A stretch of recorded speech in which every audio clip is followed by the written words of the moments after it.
প্রিয় দর্শক, কয়েক ঘন্টায় দফায় দফায় হামলা ইসরায়েলের উপরে ইরানের উপরে ইসরায়েলের, এবং সেইখানে ইরানের কোনো ক্ষয়ক্ষতি না হলেও ইসরায়েলের ব্যাপক ক্ষয়ক্ষতি হয়েছে এবং প্রচন্ড ক্ষেপেছে এবার ডোনাল্ড ট্রাম্প নেতানিয়াহুর উপরে, এবং এক পর্যায়ে হাতাহাতির পর্যায়ে পর্যন্ত চলে গিয়েছে এমন খবরও বের হয়েছে পত্রিকায়, যেটি বলা হয়েছে যে মধ্যপ্রাচ্যে চলমান উত্তেজনার প্রেক্ষাপটে লেবানন ইস্যুতে মার্কিন প্রেসিডেন্ট ডোনাল্ড ট্রাম্প ও ইসরায়েলের প্রধানমন্ত্রী নেতানিয়াহুর মধ্যে তীব্র মতবিরোধের ইঙ্গিত পাওয়া গেছে। লেবাননে নিযুক্ত যুক্তরাষ্ট্রের রাষ্ট্রদূত মিশেল ইসা দাবি করেছেন যে বিষয়টি নিয়ে ট্রাম্প প্রায় নেতানিয়াহুর সঙ্গে হাতাহাতিতে জড়িয়ে পড়েছিলেন।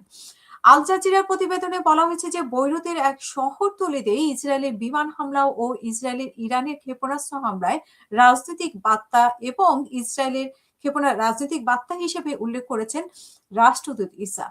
তিনি বলেন যে আমরা অর্থাৎ যুক্তরাষ্ট্র সিদ্ধান্ত নিয়েছি যে এই সংঘাতের আর বিস্তৃতি হতে দেওয়া যাবে না, এবং লেবাননের পার্লামেন্টের স্পিকার নাবিহ বেরির সঙ্গে বৈঠক শেষে সাংবাদিকদের সঙ্গে ঈশা জানান যে প্রেসিডেন্ট ট্রাম্প প্রতিদিন লেবাননের পরিস্থিতি পর্যবেক্ষণ করছেন।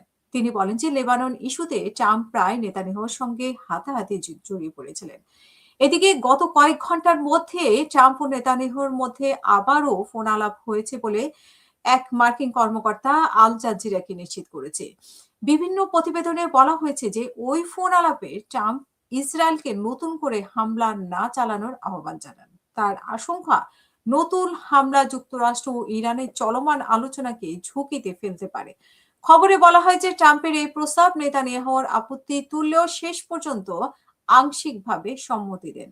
সাম্প্রতিক সময়ে ট্রাম্প প্রকাশ্যে বলেছেন যে ইরানের সঙ্গে যেই কোনো চুক্তি হলে সেটি মেনে নিতে বাধ্য হতে হবে ইসরায়েলকে।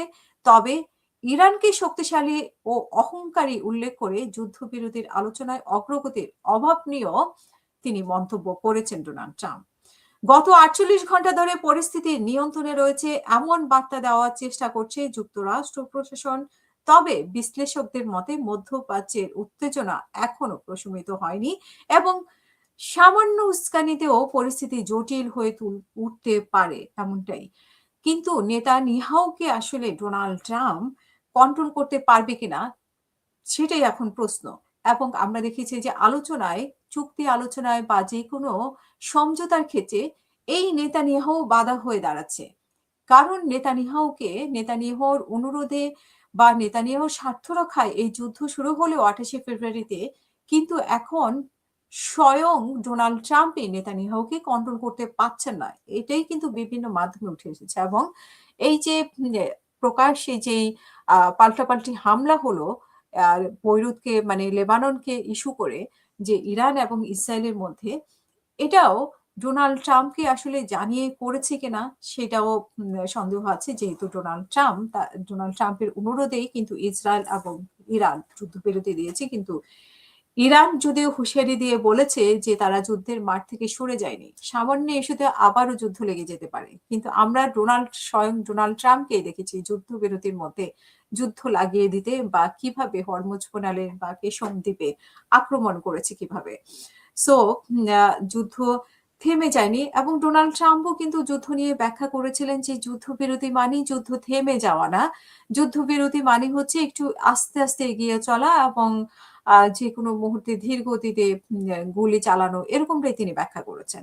সো যুদ্ধ শেষ হয়ে গেছে বা যুদ্ধ বিরতি চলছে এরকমটা চিন্তা করার কোনো কারণ নেই।